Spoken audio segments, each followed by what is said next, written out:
I wasn't supposed to eat the red velvet ones. She made that very clear.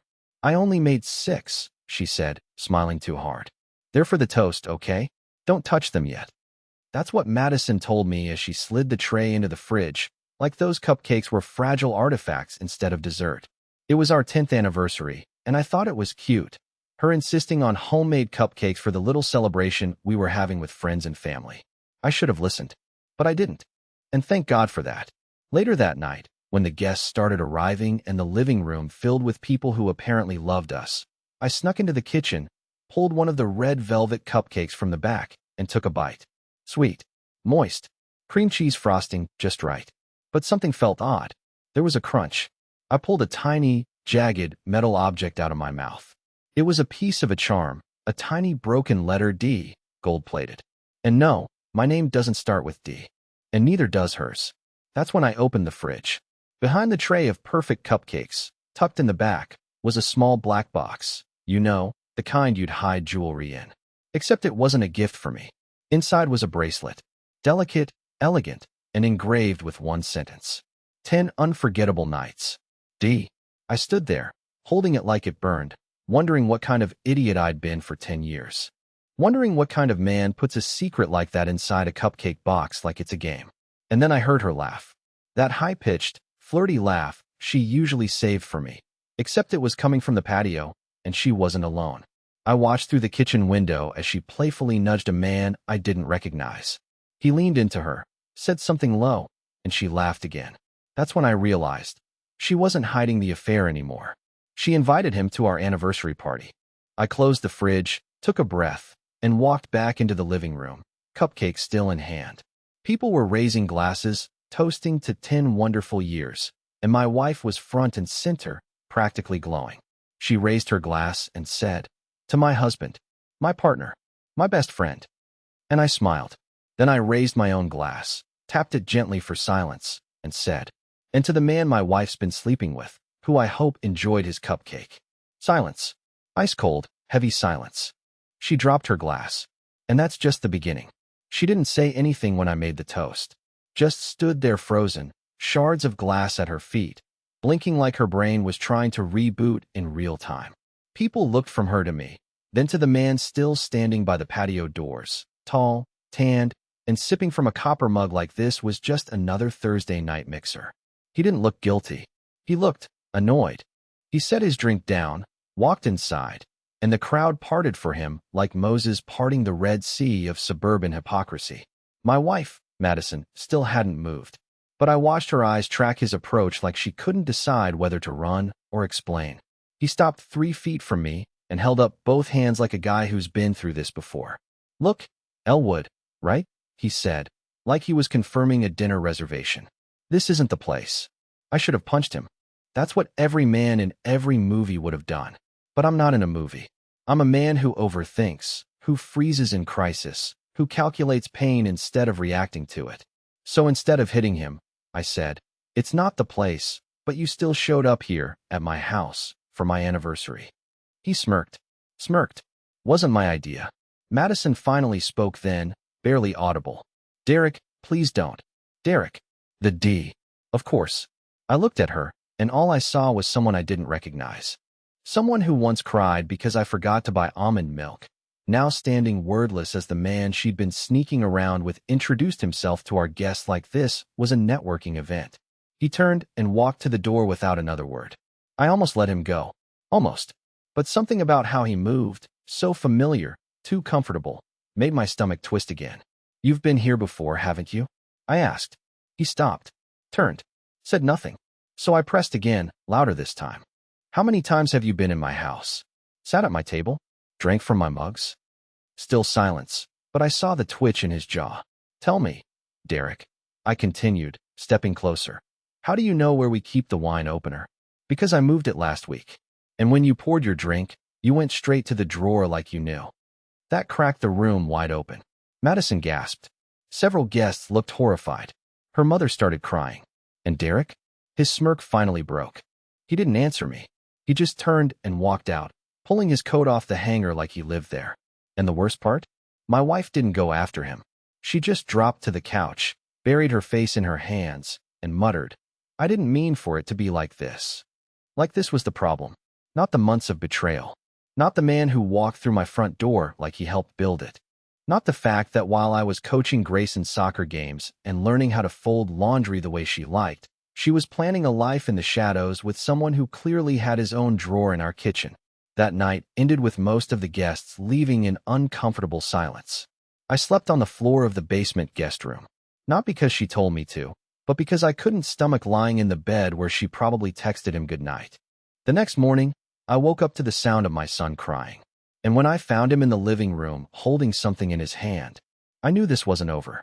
The morning after the anniversary disaster, I was half asleep on the basement floor when I heard my son, Grayson, calling for me. His voice wasn't casual or groggy the way it usually is when he's looking for cereal. It was sharp, panicked, like he'd just touched fire.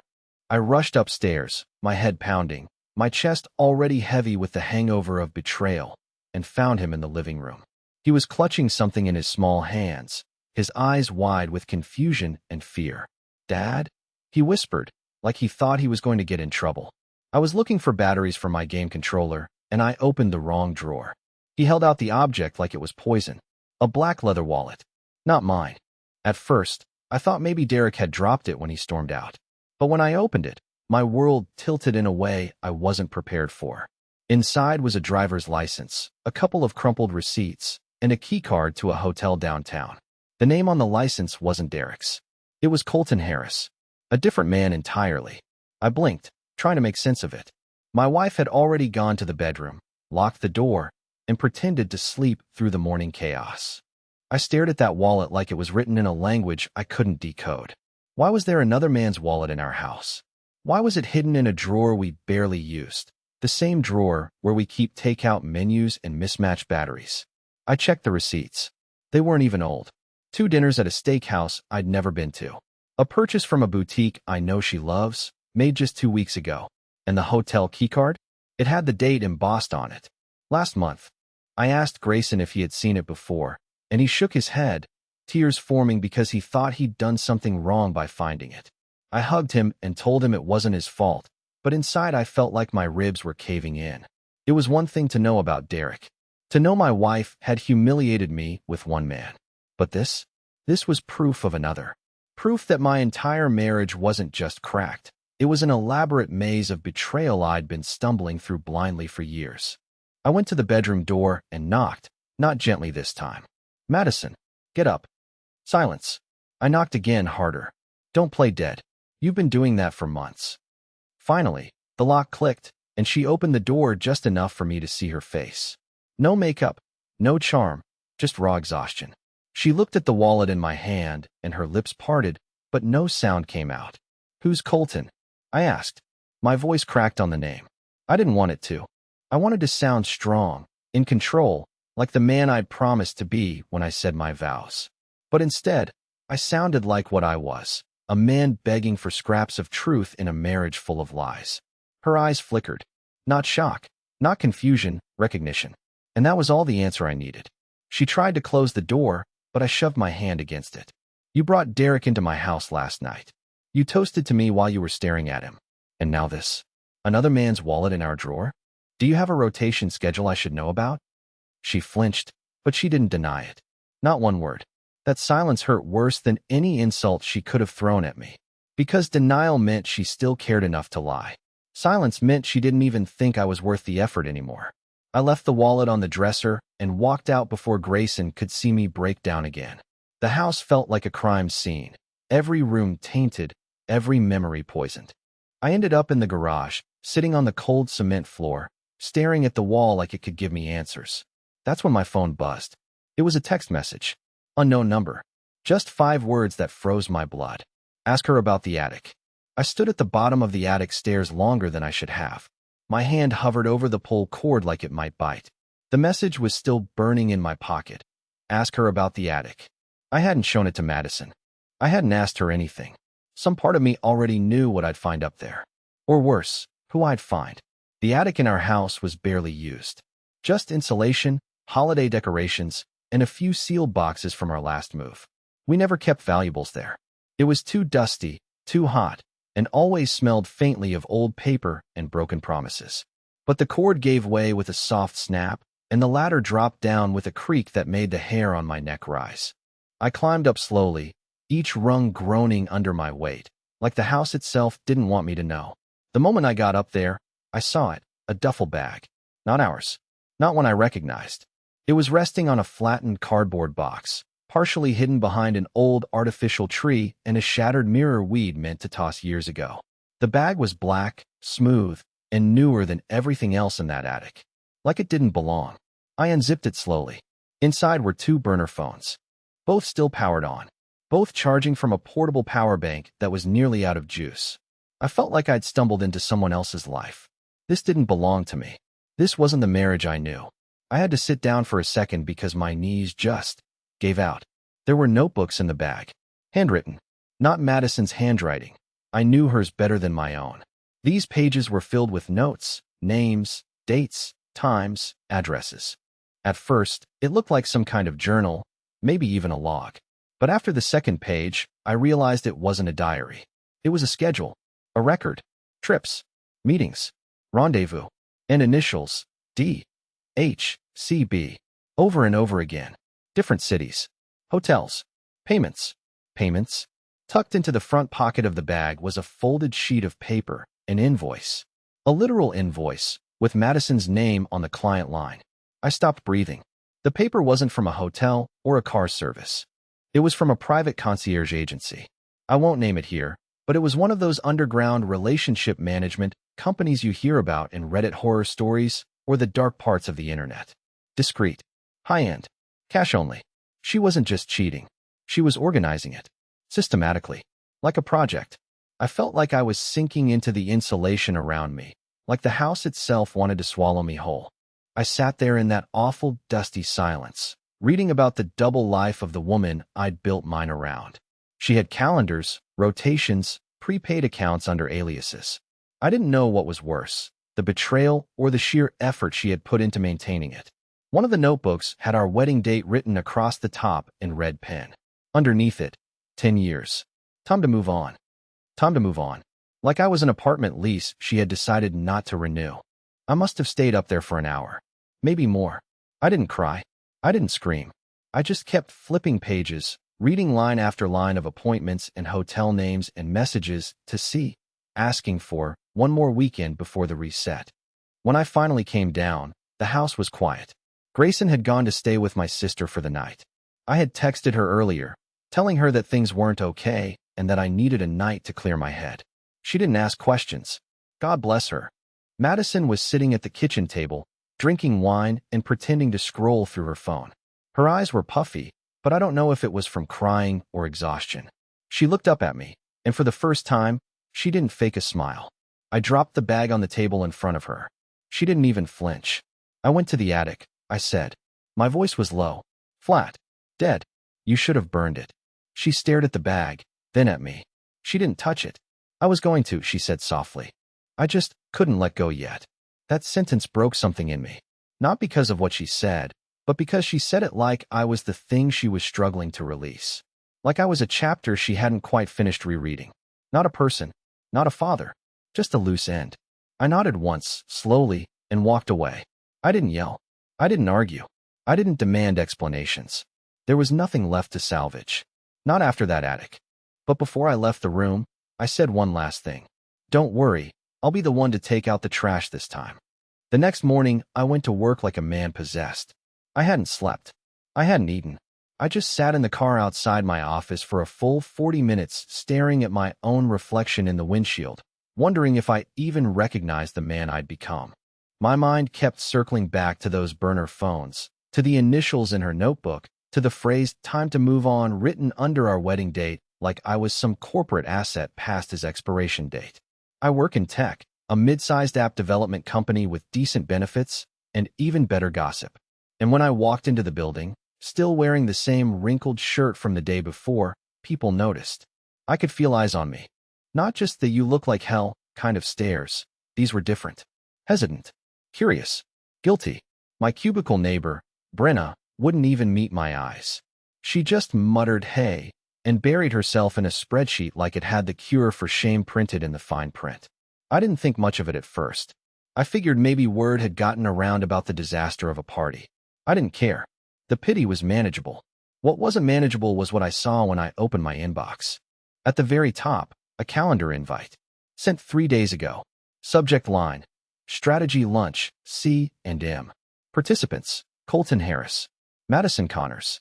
Location: my building. Conference room 2B. My stomach turned. My wife had been in my workplace, meeting with one of the men from her web of lies. And it hadn't been some accidental crossover. It was scheduled, organized, hidden in plain sight. I clicked into the building access logs. I wasn't supposed to have clearance, but I used to manage the security dashboard before I stepped into product design, and I still had the backdoor login. It took me 2 minutes to find what I needed. Madison had checked into our office building 4 times in the past 6 months. Once during a week I was out at a developer conference. Once on my birthday. Once while I was homesick with the flu. And once, the worst one, during Bring Your Kid to Work Day, when she told me she was out of town visiting her sister. She'd walked into my company, my sanctuary, while I was giving a tour of the UX lab to Grayson and the rest of the 4th graders. And Colton? He wasn't just one of her side affairs. He was a consultant, a contractor recently brought in to advise our marketing team. I had seen his name in Slack threads. Had liked his comment on a shared doc about rebranding strategies. I wanted to vomit. This man, this intruder, had not only been in my house, in my life. He'd sat in meetings I was in, walked hallways I helped build, drank coffee from the machine I had personally repaired when it kept short-circuiting. He had infiltrated every corner of my existence. I marched straight to HR. I must have looked deranged, eyes bloodshot, jaw clenched, clutching a printed copy of the access logs like it was Exhibit A in a murder trial. The woman behind the desk, Karen, poor soul, looked terrified when I slammed the folder down and asked, "Did anyone vet this man before giving him a keycard?" She blinked. "Elwood, I'm not sure I understand." "I understand," I snapped. "He's been sleeping with my wife." That word, wife, sounded absurd coming out of my mouth. Like I was describing someone fictional, someone who no longer existed. Karen paled. She stammered something about needing to escalate to legal and offered me a water bottle like that was going to soothe whatever tidal wave I was riding. I waved her off and left the office before I made a bigger scene. Back at my desk, I opened our internal system and began pulling every instance of Colton's activity I could find. Logged hours, meeting notes, client messages. There it was again, MC. Mentioned in his consultation notes, followed by cryptic references to collaborative realignment and domestic time constraints. I read every word like a detective with a fresh crime scene and realized something horrifying. He hadn't just been having an affair with Madison. He had been using her. He had been leveraging my personal life to position himself at my company, gaining influence, building trust, creating this illusion of being connected with senior staff. He had wormed his way into my life for more than pleasure. It was strategic, which meant Madison wasn't just unfaithful. She was complicit. This was no random betrayal. This was a calculated dismantling of my world. And as that realization sank in, I looked over at Brenna, who still couldn't meet my eyes, and something inside me snapped. "Did you know?" I asked, loud enough that a few heads turned. She looked up, horrified. "What? Did you know she was in this building? That he was screwing her and stealing ideas from our internal network?" Her face flushed red. Her lips trembled. And without a word, she packed up her laptop and left. That was my answer. By the time I got home that evening, I wasn't angry anymore. That was the scary part. I wasn't shouting. I wasn't pacing. I wasn't planning some dramatic revenge speech. I had moved into a different phase entirely. The kind of cold, clinical stillness that only comes after you've cried everything dry. After you've accepted that the person sleeping in the other room is no longer your wife. She's a stranger wearing her face. The house was quiet, too quiet for a place that usually buzzed with the noise of a kid, a dog, and a woman who used to hum every time she folded laundry. I found her in the kitchen, sitting at the table with a cup of tea, like nothing had happened. Not even pretending to scroll on her phone this time. Just sitting, waiting. I didn't say anything at first. I just pulled out the chair across from her and sat down, placing the printed documents from work between us, access logs, calendar invites, chat excerpts, and the invoice from the concierge service. A neat little pile of her double life. She looked down at them, then back up at me. You've been busy, she said. I waited. Not because I didn't have questions. I had 1,000. But I needed to see how she would start. What story she would try to sell me. What version of herself she thought I might still believe in. She didn't touch the papers. Didn't even flinch. Instead, she stared directly into my eyes, and what she said next made the room feel like it tilted sideways. You were always 2 steps behind, Elwood. Not because you weren't smart. Because you were comfortable. I blinked. She leaned forward just slightly, voice low and steady. Do you know how predictable you became? Wake up. Make coffee. Kiss me on the cheek. Compliment my outfit. Clock in. Clock out. Sit on the couch. Scroll your phone. Ask about dinner. Go to bed. Repeat. I didn't respond. I wasn't sure what part 1 was supposed to apologize for, loving her consistently. She continued. I thought it would go away, that the itch would fade. But then Derek happened. And after him, Colton. And after him. She trailed off and shrugged like she was trying to remember the name of a movie she half-watched. I felt like I'd been slapped, but she hadn't even raised her voice. I don't even care how many there were, I said quietly. But I need to know why. Her eyes softened, and for the first time in weeks, maybe months, I thought she might actually cry. But instead, she said something even more disorienting. Because I knew you'd never leave me. I stared at her, stunned. I knew I could ruin you in 100 small ways, she said. And you'd still stay. You're loyal, Elwood. That's your curse. You confuse commitment with captivity. And I needed more than that.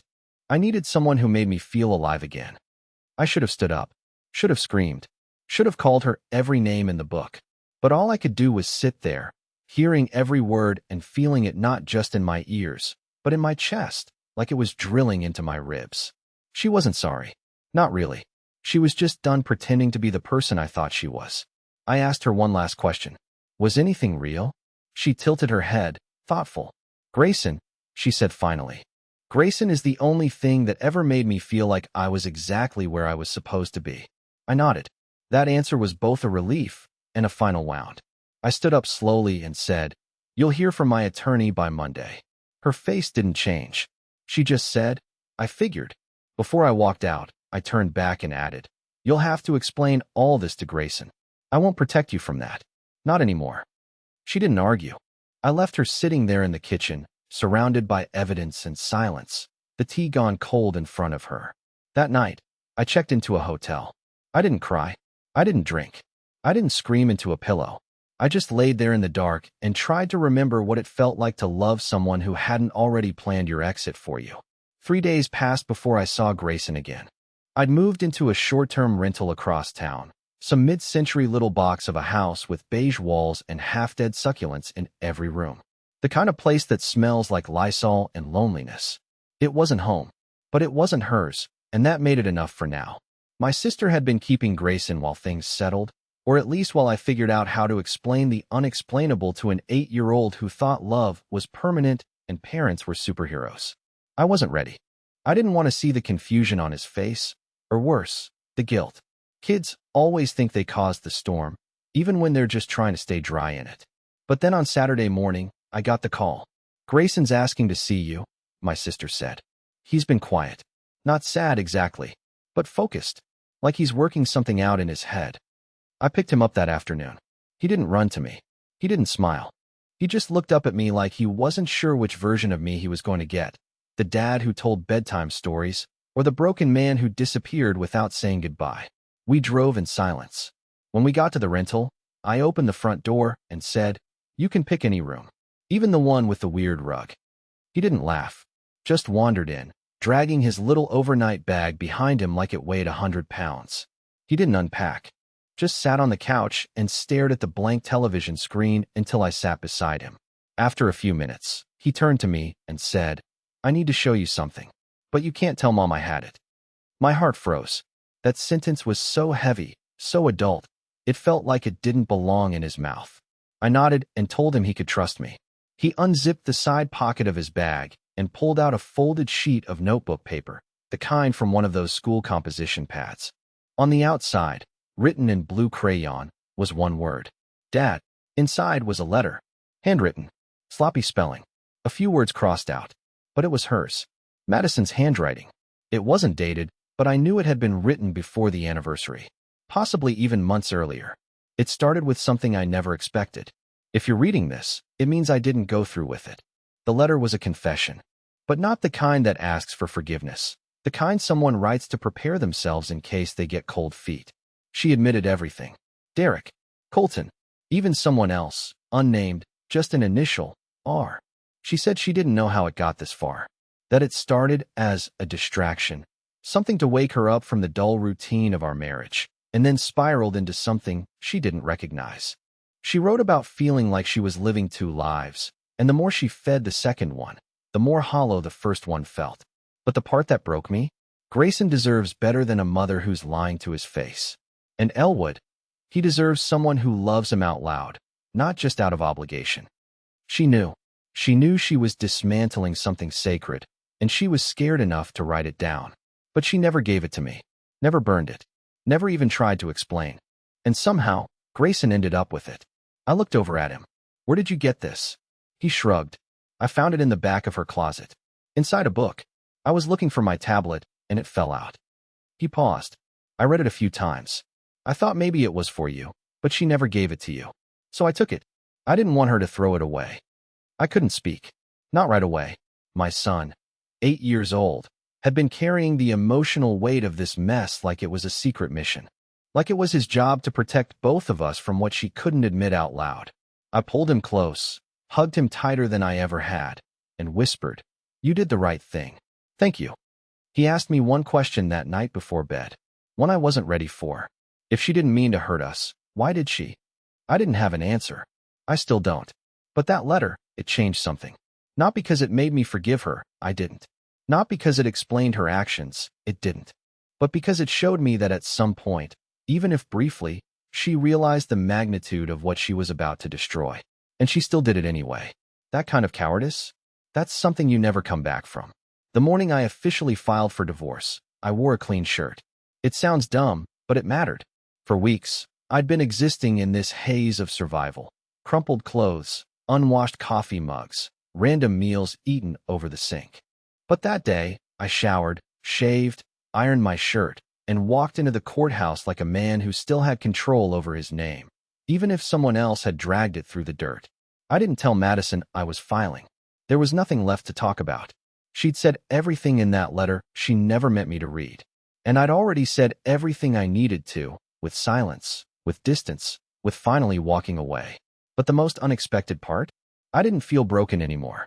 Not that day. I felt relieved. Grayson had spent the week with me. We ate pizza on the floor, built a Lego spaceship that collapsed halfway through, and started watching old sci-fi movies he pretended to like just to make me feel better.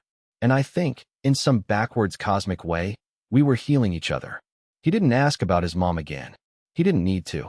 Kids understand more in silence than we ever give them credit for. One night before bed, he told me he liked the new house more. I asked him why. Because here, you smile more, he said. And you're not tired all the time. That nearly undid me. I'd been trying so hard to keep it together, to fake stability, and somehow, just by being present, I had already become a better version of myself than I ever was inside that broken marriage. After the filing, I took Grayson out for pancakes. We sat in the corner booth of a quiet diner, and for the first time in a long time, I didn't feel like people were staring at me in pity. I felt like they were just people, living, eating, smiling, and I was one of them again. No shadows, no secrets, no burner phones and attics. Just a man and his son, rebuilding something real. Over time, I changed the locks on more than just the doors. I changed the locks in my mind. The ones that let guilt and bitterness creep in at 2 a.m. I stopped rereading her old texts. I deleted the photos. I let go of the idea that closure would come from her. It never would. Closure came when I realized I didn't need revenge. I just needed peace. And I found it. Not in some dramatic confrontation, not in exposing her to the world, but in waking up every morning and not dreading the day ahead. I signed up for therapy, joined a dad's hiking group, of all things, bought a used bike, started reading again. It was slow, clumsy, but it was mine. Madison and I now communicate only through co-parenting apps. It's civil, cold, fine. She's still trying to find herself, I think. Or maybe she already did and just didn't like who she met. That's her journey now, not mine.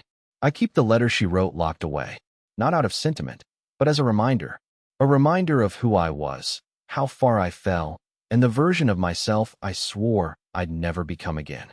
Grayson's doing well. He smiles more, sleeps better. He still asks if I'm okay sometimes, and I always tell him the truth. I wasn't, but I am now. This wasn't the life I planned, but it might just be the one I was supposed to find.